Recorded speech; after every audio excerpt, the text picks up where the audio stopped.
ጸህይወት የምትባል ነው ያላቃት ጸህይወት የምትባል አርቲስት አለች በጣም ይሄው ትውልድ የሚገድል በጣም አደገኛ የሆነ ብዙ ተግባራት በዚህ ቤት ውስጥ ይፈጸም ነበር ባለቤቷ እሷን ይቻሉ በአገራችን የፊልም ኢንዱስትሪ ተወዳጅነትን አግኝተው ተናፍቀው ከሚገኙ እንስት አርቲስቶች መሃል ጸህይወት አበበ አንዷ ናት። ጸህይወት እንዲሁ በየፊልሙ አናገኛትም። በየቃለ መጠይቁ መታየት አትፈልግም። ካላት የፊልም ትወና ችሎታዋ ጋር ተናፍቃ መገኘቷ ከአርቲስቶች ሁሉ ተወዳጅ አድርጓታል። ጸህይወት ከሞዴሊንግ እስከ ፊልሙ ዓለም ድረስ ባላት ቁጥብ ባህሪዋና የግል ህይወቷን እንደ ዘመኑ አርቲስቶች ሚዲያ ላይ ባለማስጣቷ ከብዙ ነገሮች ህይወቷን መጠበቅ ችላለች። ይሁንና ከዚህ ድብቅ ህይወቷ ጀርባ አይን ያወጣ ጥቅመኝነት እንዳለባት ከቅርቧ ሰዎች መስማት ችለናል። እንዲሁም ለገንዘብ ካላት ፍቅር የተነሳ ባለሀብቶችን እና ዲያስፖራዎችን በሚገኙበት በማጥመድ ባላት ውበት በማማለል የሀብት ምንጭ እንደምታደርጋቸው ይነገራል። እንዲህ አይነት ክስ የሚያቀርቡባት በትወናዋ የሚያውቋት ሰዎች ብቻ ሳይሆኑ የቅርቧ ሰዎችም ጭምር ናቸው። ለዚህም እንደማሳያ አግብታ የፈታቻቸው 2 ባለሀብቶችን ያነሳሉ። ስትፋታም ያገኘችው ቤት፣ መኪና እንዲሁም በርካታ ገንዘቦች 20 ዓመት በፊልም ስራ ተለፍቶ የማይገኝ እንደሆነ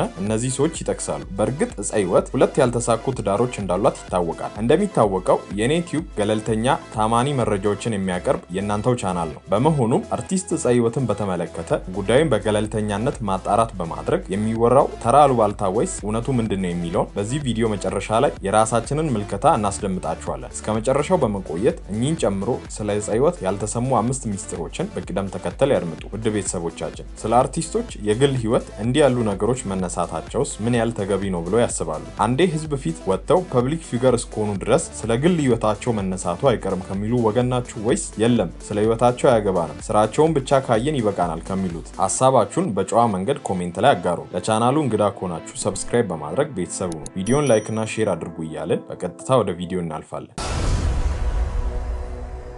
5 የጥበብ ህይወቷ ስክሪፕት መርጠውና አይተው ከሚቀበሉ የሀገራችን እጅግ ጥቂት ተዋንያን መሃል አንዷ የሆነችው ጸህይወት አበበ አልፎ አልፎ ተናፍቃ የምትገኝ ድንቅና ብርቅ አርቲስት ስትሆን ከሰራቻቸው በርከት ካሉ ፊልሞችን መካከል ከለታት እስከ ፔንዱለም፣ ከመጀመሪያ ፊልሙ አዳም እስከ አስነኪ፣ ከትሮይ ፈረስ እስከ ቀዝቃዛው ጦርነት በብቃት መተወን ችላለች። በዳይሬክተር አሸብር ካፕታሙ አማካኝነት በኢትዮጵያ ቴሌቪዥን ይተላለፍ ለነበረው ተወዳጁ ገመና ድራማ ካስት በመደረግ ከተዋናይት መሰረት መብራቴ ጋር የነበራቸው ጥምረት ብቃቷን ለኢትዮጵያ ህዝብ በሰፊው እንድታሳይ በር የከፈተላት ስራዋም ነበር። ከፊልሙ በተጨማሪ በሞዴሊንግም ቢሆን እጅግ ተወዳጅ ጎበዝ የነበረችው አርቲስት ጸህይወት አበበ የሀገራችንን ኢትዮጵያን ባህል በሀገር ውስጥ በተለያዩ መድረኮች ከማስተዋወቅ በተጨማሪ ለውጭ ሀገራትም የሀገሯን ባህል ከማስተዋወቅ ወደኋላ ብላ የማታውቅ ሲሆን ለመጀመሪያ ጊዜ በአልጄሪያ በተዘጋጀው የመላው አፍሪካ ሞዴሊንግ ዝግጅት ላይ ኢትዮጵያን ወክላ ልትሳተፍ በቅታለች። 4 የራቁት ስራዋ ተዋናይ ሳሮን አየልኝ በአንድ ወቅት ከኢትዮጵያ ህዝብ ጋር ግጭት ውስጥ የገባችበት ጉዳይ ሁላችንም የምናስታውሰው ጉዳይ ነው። በድምፃዊ ማይኮ ማይ ቤቢ በተሰኘ ነጠላ ዜማው ላይ ለእርቃን ሩብ ጉዳይ ለብሳ መከሰቷ ባህልና ሃይማኖት ባለበት ሀገር ዘመናዊነትን ለማስፋፋት በሚመስል መልኩ ብልግናን በትውልዱ ለማስረጽ ነው በሚል በእጅጉ ተተችታ ያለፈችበት እንደሆነ የአደባባይ ሚስጥር ነው። ታዲያ ይሄ ከአርቲስት ጸህይወት ጋር ምን አገናኘው ትሉ ይሆናል። ጸህይወት አበበ ምናልባትም ከሳሮን አየልኝ በባሰ መልኩ በሙዚቃ ክሊፕ ላይ እንደሰራች ስንቶቻችን እናውቃለን? ነገሩ እንዲህ ነው።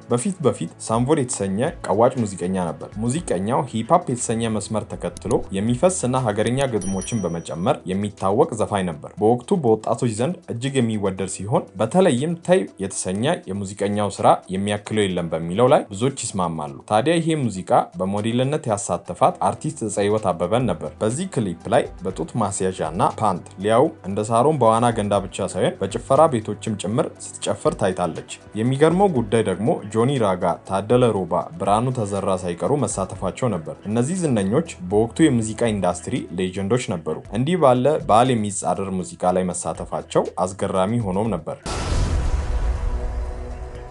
3 ውዝግብ ከምትወደው የሞዴሊንግ እና የፊልም ዓለም በተለያዩ ምክንያቶች የጠፋችው ጸህይወት አበበ በአንድ ወቅት ከህወሓት ኃይሎች ጋር ቅርበት አላት በሚል የተከሰሰች ሲሆን በወቅቱ የሀገራችን ፖለቲካ ሰላሙን ባጣበት ወቅት አንድ ጋዜጠኛ በጸህይወት ባለቤትነት በሚተዳደረው ሆቴሏ ውስጥ ህገወጥ ድርጊቶች እንደሚፈጸሙና የወጣቱን አይምሮ የሚያበላሹ አደንዛዥ እጾች ኮኬንን ጨምሮ እንዲሁም ሴት እንደሚሸጥበት መናገሩ በብዙዎች ዘንድ እንደ ተምሳሌት የምትቆጠሯንና መልካም ስም በነበራት ጸህይወት ላይ ብዙ ትችቶች እንዲደርሱባት ምክንያት ነበር።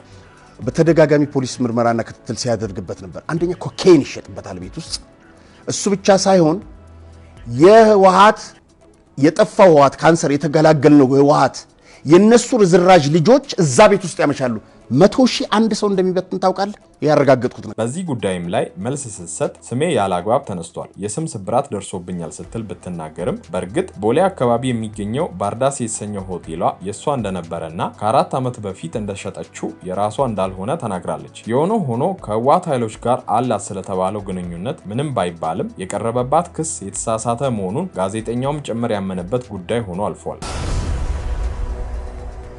2 አነጋጋሪው የማስታወቂያ ስራዋ። ተዋናይ፣ የማስታወቂያ ባለሙያ እንዲሁም የፊልም ፕሮዲውሰር እፀይወት አበበ ትውልዷና እድገቷ በመዲናችን አዲስ አበባ ፒያሳ ጣሊያን ሰፈር አካባቢ ነው። ገና የሁለተኛ ደረጃ ትምህርቷን በመከታተል ላይ ሳለች በ16 ዓመቷ ከሚስ ሞዴሊንግ ስኩል የሞዴሊንግ ኮርስ በመማር በዛ እድሜዋ የመጀመሪያ ስራዋ በሆነው ኢን ዘ ሃውስ በተሰኘው የድምፃዊ ጆሲ የሙዚቃ ክሊፕ ላይ ሞዴል ሆና ካስት ልትደረግ በቅታለች። ከዚህ የሙዚቃ ክሊፕ በኋላ በፊልም ዳይሬክተሮች አይን ስር የገባችው ሜትር ከ85 የምትረዝመዋ እፀይወት አዳም የተሰኘ የመጀመሪያ ፊልሟን ልትተውን በቅታለች። እንዲህ እያለ የጀመረው የእፀይወት ዝነኝነት ቀስ በቀስ ወደ እውቅና ማማ ያወጣት ሲሆን በአንድ ወቅትም ኤቢሲ ካሬንታል ማስታወቂያ ላይ የተከፈላት በሚሊዮኖች የሚቆጠር ክፍያ በወቅቱ እጅግ አነጋጋሪ የነበረ ጉዳይም ነበር። ምንም እንኳን አሁን ለማስታወቂያ ተብሎ ከሚከፈለው ጋር ሲነጻጸር በእጅጉ ያነሰ ቢሆንም በወቅቱ በጣም ውድ ክፍያ እንደሆነ ጋዜጦች እና ሬዲዮዎች ላይ የመነጋገሪያ ርዕስም ነበረች።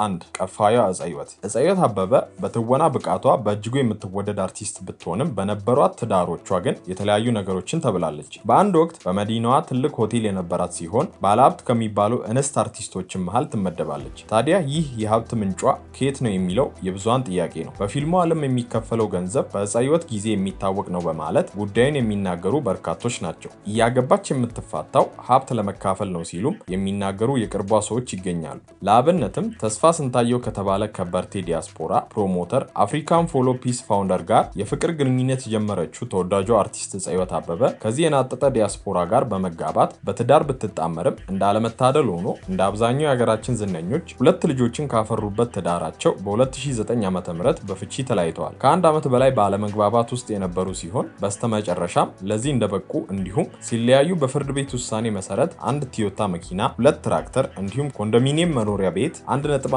ሚሊዮን ብር በንብረት ክፍፍል ወቅት ደርሷታል። አርቲስት እፀይወት አበበ ከዚህ ከፈረሰው ትዳሯ በተጨማሪ ከሌላ ባለሀብት ጋር ጋብቻ ፈጽማ መለያየቷና ስትለያይ በርካታ ንብረቶችን እንደተካፈለች የሚታወስ ጉዳይ ነው። በዚህም ምክንያት በብዙዎች ዘንድ የምታገባው ሀብት ለመካፈል ነው በማለት ትታማለች። እውነት አርቲስት እፀይወትና ሌሎች የሀገራችን ዝነኞች ሀብታም የሚያገቡት ሀብት ለመካፈል ነው ወይስ ዝም ብሎ አሉባልታ? ሀሳባችሁን አጋሩን እያለን የዛሬውን ቪዲዮ እዚህ ጋር እናበቃለን። በቀጣይ በተሻሉ ቪዲዮዎች ወደ እናንተ መድረሳችንን እንቀጥላለን። ለቻናሉ እንግዳ ከሆናችሁ ሰብስክራይብ በማድረግ ቤተሰቡ ነው። ቪዲዮን ላይክ እና ሼር አድርጉ። በቀጣይ እስክንገናኝ በሰላም ቆዩ።